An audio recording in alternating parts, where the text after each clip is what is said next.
and they need to find the basis for that. We give, we give example, as you see, people talking about rice to be a European maybe health assessment center for the whole Europe maybe, and then we talk about the same thing here in the GCC. Not even GCC. I think we can also extend this to we talk about the Arab harmonization also. So we can also talk about in the region as well. Hopefully, it will have a department for the value creation to patients.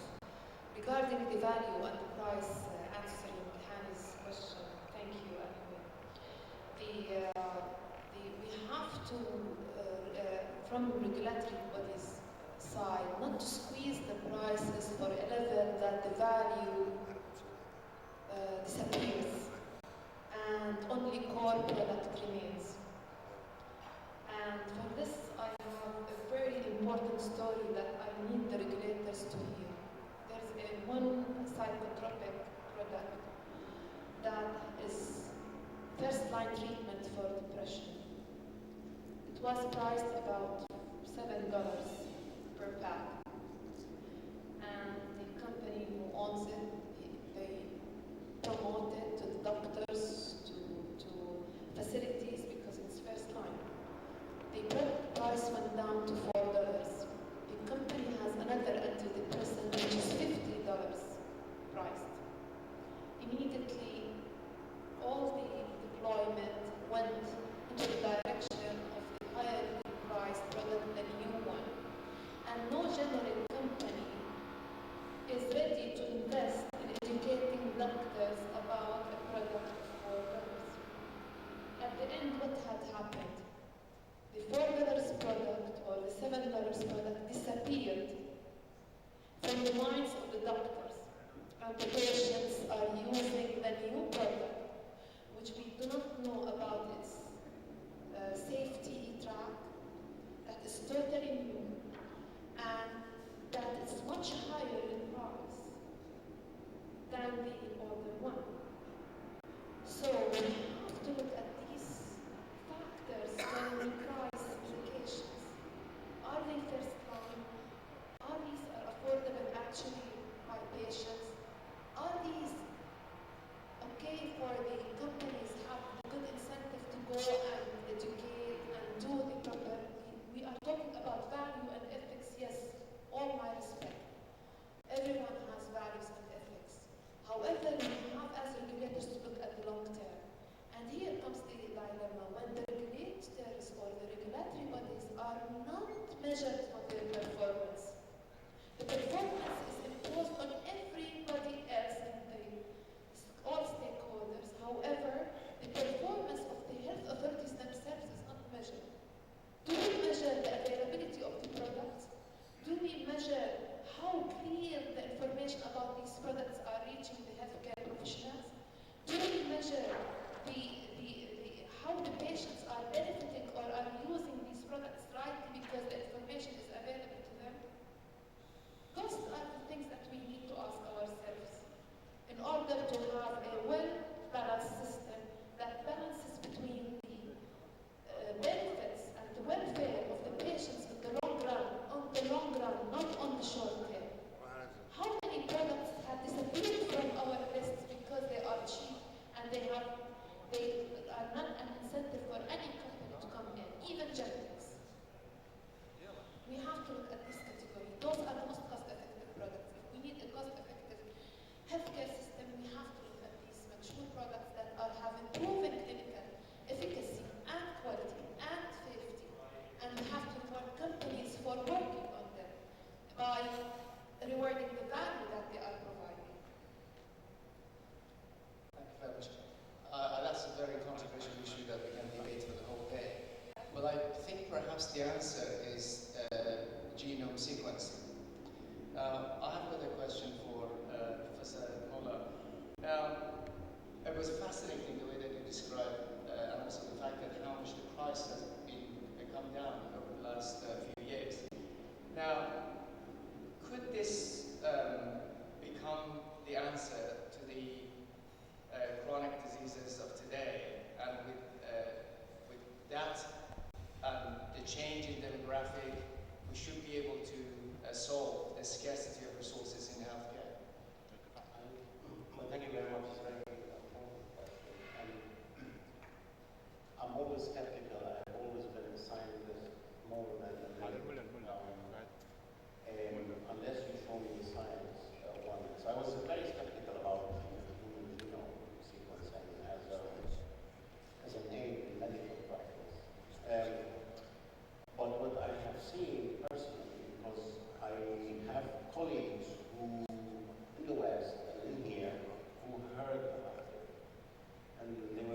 partially. We are there.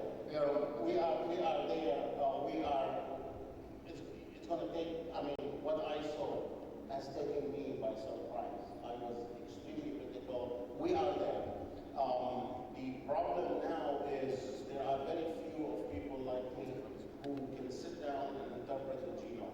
Very few people in the West, and probably extremely few in our area. But we are doing it at the moment. The only problem now is you want to introduce it to a lot of patients or en masse. And this is dangerous because the Human Genome Project taught us that I have nothing, I don't know anything about you, but I sequence your genome. I don't know anything except that your genome is there. But when I talk to this individual for a few hours and take detailed measurement and look at detailed gene, that's what took me by surprise. Is that, oh, that's why he is a little depressed. That's why you have black hair. That's why. Yeah? So it's individualized therapy. Individualized. We are there. We are there, but we're going to do it more efficiently and we're going to, yes. Thank you very much. So watch this space. Now, I'm afraid that we have to end it there. I have lots of questions for both speakers here that I'm afraid we haven't got time. The only thing that I want to end going to Nadia is that, Nadia, you mentioned we need to increase patients' expectation. Is that really the case, or should we adjust patient expectation?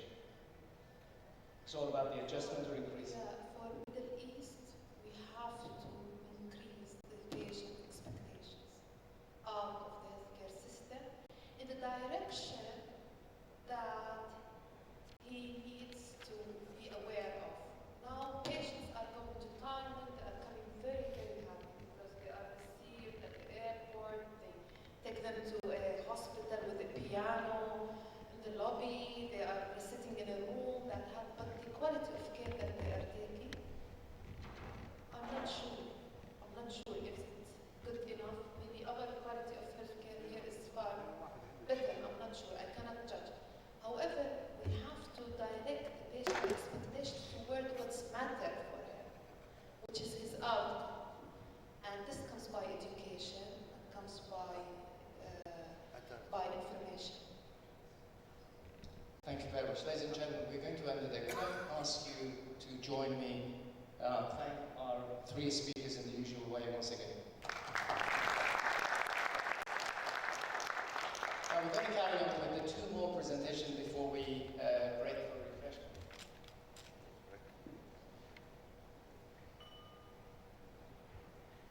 So moving on to our next speaker.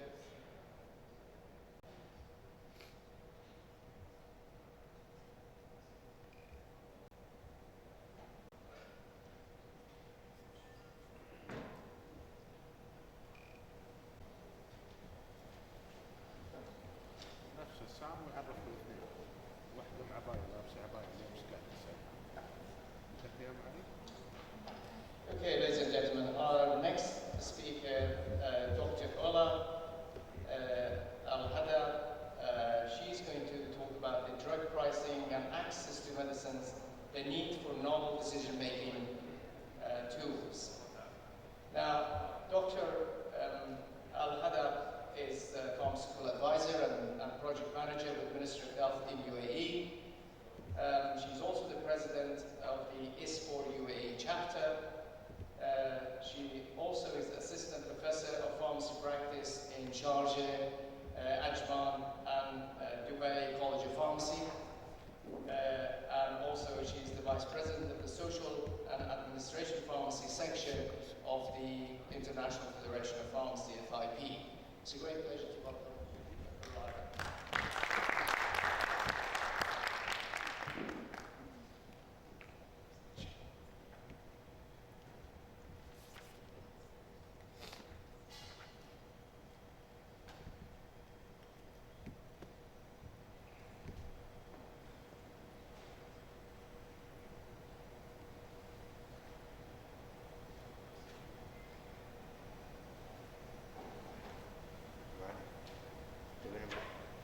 Good morning. Thank you for the organizer for inviting me to speak today, and thank you for Professor Sam for this introduction. I will cover today about, as per the request of the organizer and the Ministry of Health, about the pricing pharmaceuticals and focus on the external price referencing. So in this presentation, we'll cover introduction about the innovation journey and regulatory perspective, and the conventional pricing and access to medicine methods. Then we'll focus about the external price referencing and the key issue related to that methods, and we will elaborate survey being conducted in the Middle East about what's the implication of external price referencing. We'll overview also the pricing system in the UAE, and are we ready to use economic evaluation as decision-making tools, and we'll summarize this presentation. So as we know, like spend on medicine, it's one of the fastest growing cost component of healthcare system, and promoting rational access to innovation medicine is the key driver for healthcare services, quality healthcare services, and medicine pricing concern all those involved in public health and access to medicine. So the regulator responsibility mainly to protect patient welfare, and that Dr. Nadia, she's focusing about the importance of this issue for the patient. And we all work as partner. I mean, the regulator, the pharma industry, the healthcare provider, we are working all as partner in this mission. Of course, the regulator responsibility also to promote and support the drug innovation and research to serve the patient and the community, and mainly to meet unmet clinical needs, and to develop framework and standards that assure patient safety, the quality of the products, the availability and affordability, of course within rational use of medicine environment. So the journey of the innovation takes 10 to 15 years to make a new medicine, a new molecule, and it costs about 1.3 billion, the average to develop one medicine molecule, and it's go within a few phases. It's a preclinical phase, then clinical testing in human, 3 phases, phase 1 in volunteers, then second in the small number of patients, then at multi-center. After that, if the benefits outweigh the risk, it will be marketed and getting the market authorization. Of course, the regulator, they will focus about the safety, quality, and efficacy. Of course, within the manufacturer, within good manufacturing practice. And the fourth hurdle in the market access is the cost effectiveness and the affordability in order to be covered if there is a health insurance system in that particular country. Of course, this is not stopped here at this journey. After that, we have the post-marketing surveillance, phase 4 studies and research, and monitoring to meet the good pharmacovigilance practice requirement. So the key component as the World Bank for the medicine price, it's include the manufacturer cost, the cost for testing and the quality assurance, regulatory cost, shipping cost, distribution cost, marketing cost, which take large proportion in this cost, the retail cost, and the taxes and duties whenever it's applicable. And there is some hidden cost, and I hope it's not anymore existing, this hidden cost. And the profit margin for all labels, at the manufacturer label, at the distributor, and the whole, and the pharmacy. So the key terms in pricing for pharmaceuticals and other products is the ex-factory price, which is representing the price from the factory. This is not the cost, okay? This is the price. So it's include the factory margin, and free on board from the port of the country of original manufacturing site, cost and the freight, which is C&F, and CIF, and that's what we use in the region for pricing pharmaceuticals at the regulatory label. And there is the warehouse-to-warehouse price, and generally we use this one for government purchase, door-to-door or warehouse-to-warehouse, which include all other expenses till the product reach to the warehouse or the hospital. And the wholesale price, it's the price price where the distributor or local agent sell to the pharmacy, and the public price for the public at the community pharmacy. So the traditional methods for pricing pharmaceuticals is the external price referencing, and this is based on prices from other countries, and internal reference-based pricing, the price of identical or therapeutically similar products for the same indication or used for benchmarking purpose. And there is the tendering volume-based pricing, and we have like good example the SGH tender, which is a group purchase at the GCC level. Other methods is the negotiation, ceiling price, floor price, and also profit control for distributor and the pharmacy. Now we will focus about the external price referencing of pharmaceuticals. So we'll cover key issues and the survey conducted in the Middle East. External price referencing is a method to control pharmaceutical prices, specifying a basket of countries to inform decision makers at national on target price, practiced and researched more frequently worldwide and defined by WHO as the practice of using the prices of pharmaceuticals product in one of the several countries or in order to drive a benchmark or reference price for the purpose of the setting or negotiating the price of the product in a given country. So this is the WHO definition. And the key factors or drivers for this external price referencing is the number of countries being referenced and how these countries are selected, methods of calculating, do we consider the minimum price or average price or median price, the source of prices, is from the pharmaceutical industry or from published price, the type of price used, we use ex-factory price, CIF price, or public price. Of course, it's recommended to use ex-factory price because other subjective from country to country. And label of price of informant is also another factor. And the procedure used when prices are unavailable in some reference country, like if you have reference country like 30 country, what you will do, you will accept what's available, where it's available prices on those countries. And the type of products are applied. Is it for the external price referencing for innovative or for generics product? And how frequent this approach and the price being re-evaluated. Of course, the external price references is recommended for patented products for pricing and reimbursement coverage, and the regulator generally use the external price referencing to avoid the chance of biased very high prices, and external price referencing is not suitable for generics or off-patent products. There is other method which is the internal price mechanism. It's the ideal way for those products. The disadvantage of external price system is referencing countries that are of lower economic status. This will lead to make innovative pharmaceuticals to become very high expensive for developing country and poor country, and lead pharmaceutical companies to delay launches in those countries to avoid to be used as benchmark for that price.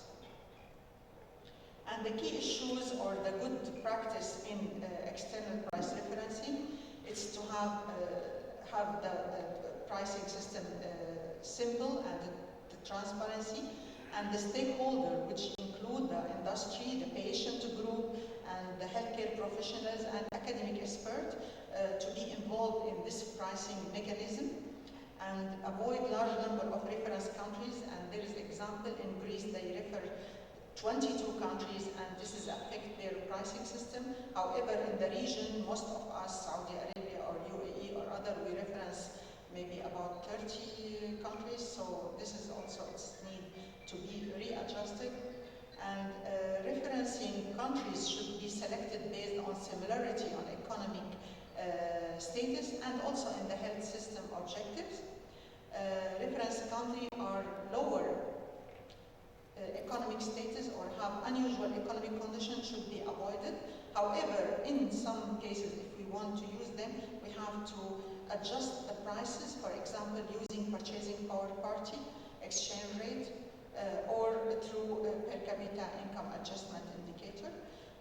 the external price referencing system should include appeal process to regulator decision. And the most important, whenever we are pricing, regardless what the method, we as partner with the industry to have the win-win situation. That's mean to make the drug available and affordable. So we have to understand that the pharma industry, they are not a charity. They want to get some benefit, but of course, it should be reasonable and accepted by the regulator. And mainly for essential medicine, we have to make it available, and this is the responsibility of the regulator. So the application of external price referencing in the Middle East, there is a survey, as I mentioned. This health policy research, it's represent joint efforts, was managed by Professor Zoltan Kalo and Professor Panos Kanavos and other colleagues in collaboration with the 7 ESPOR regional chapter within the Arabic network. And the manuscript was submitted to the external review of pharmacoeconomics and outcomes. And last week it's been approved, this manuscript to be published in the paper. So this is all the author and co-author in this one, and it's including all the president of ESPOR chapter in the 7 countries. So the study objectives was to collect information on how external or international is interchangeable term. International reference pricing of pharmaceuticals is applied in the Middle East, and to evaluate what's the consequences for patients in these countries, in Egypt, Jordan, Kuwait, Lebanon, Saudi Arabia, Qatar, and United Arab Emirates, and to facilitate health policy research in the Middle East and to foster collaboration among individual researchers in order to improve the impact of individual research initiative from the region at a global level. So the method, it was data collection, and it's the survey, it's include the qualitative part and the quantitative part. The qualitative part, it's the price, quantitative part is the price of 16 patent pharmaceutical products in 6 therapeutic classes, and the price for 14 non-pharmaceutical, other health services. It's 8 diagnostic procedure, 4 surgical intervention, and 1 hemodialysis and 1 ankle plaster. The qualitative part, it includes the pricing procedure, the methodology, number of reference countries in those 7 countries, and the regulated products, and revision, how frequent we review for registration and the price revision. So the selection was based on clinical relevance and available information. The information about economic status and healthcare system, it was from these sources and the participation, it was from the 7 countries through the ESPOR chapter. So the study, this is the conclusion and the influencing factor in this study. The study indicates that the external price referencing results in narrower price corridor for innovative pharmaceuticals than outpatient and hospital services, and the low-income countries can be referenced by high-income country, and that's right, that's true. And GDP has limited influence on the public price of pharmaceuticals, and this indicates that poorer country may not have the lower drug price, and external price referencing also might limit the timely access of patients to the new medicine. And the survey results show that the external price referencing in the UAE is rational in the term of not using always the lowest price in the, among those basket of countries. And more research is needed in the Middle East region to understand the implication of external price referencing and develop solution to prevent its negative consequences. So now I will move with you to the just overview about the UAE pricing system. So the population 9.3 million, 20% are the national and 80% expatriates. The total life expectancy is 77 years. The GDP is the second in the GCC and third in MENA region, and has strong healthcare infrastructure and having the most attractive investment environment in the GCC, and now working UAE to be the medical tourist hub in the GCC and the Middle East. The UAE vision, we want to be among the best countries, top 10 in the world by 2021, and the latest World Economic Forum showing the competitiveness report, showing that the UAE jumped from the position 19 to the rank 12, so we are very close to the top 10, so hopefully in the next 2 years we can achieve that. And the healthcare system in the UAE is fueled with the latest technology, and the private sector participation increased recently in the last 5 years, and the health insurance model is becoming the dominant way of health funding, mainly in Abu Dhabi 100%, and in Dubai will be 100% by next February 2016. The regulator is the Ministry of Health and local health authorities. Provider, we have government, semi-government, and we have a free medical suite, it's Dubai Medical Care City. And the payer, the government cover all worker in government, expatriate and local, and cover all nationals in the UAE. And also the health insurance system also can be covered by the government, the employers and individuals, and there is non-profit organization as well. So the GDP, the healthcare spending from the GDP, it's 3.3 in the UAE, and yesterday Dr. Walker and also the minister during the opening, he referred for this issue. So yes, we are relatively low in comparison with developed country, but we have to take in consideration that, for example, as yesterday it's published that the Kuwaiti count 33 from the population, and the UAE national count 20% from the population, and the elderly, which they utilize highly the health expenditure in any country, are lower in comparison to the developed country. So we have to consider this. However, we have to increase the healthcare spending in the region. So the regulatory culture in the UAE, 84% from registered pharmaceuticals are imported, and we have strong intellectual property protection. Ministry of Health regulate pharmaceuticals, conventional, complementary medicine, medical devices, and veterinary. The drug price and the profits are controlled by Ministry of Health, as well all medical and health-related advertisement. We have the fast-track accelerated approval to access to life-saving and innovative drugs. We have examples like Bidurion, Gilenya, and Trulicity. We were the second or third country in the world where registered these products. And we have the risk management, pharmacovigilance risk management plan of each registered medicine. It's mandatory within the registration process. So as I mentioned, the pharmacy law from the year 1983, it's give the authority to Ministry of Health to regulate the prices and to set the prices. And the pricing criteria, we use CIF price for imported medication. The old system, it was as per the currency in the country, manufacturing country, or the market authorization holder country. And we consider for local manufacturer the ex-factory price, and we use external price referencing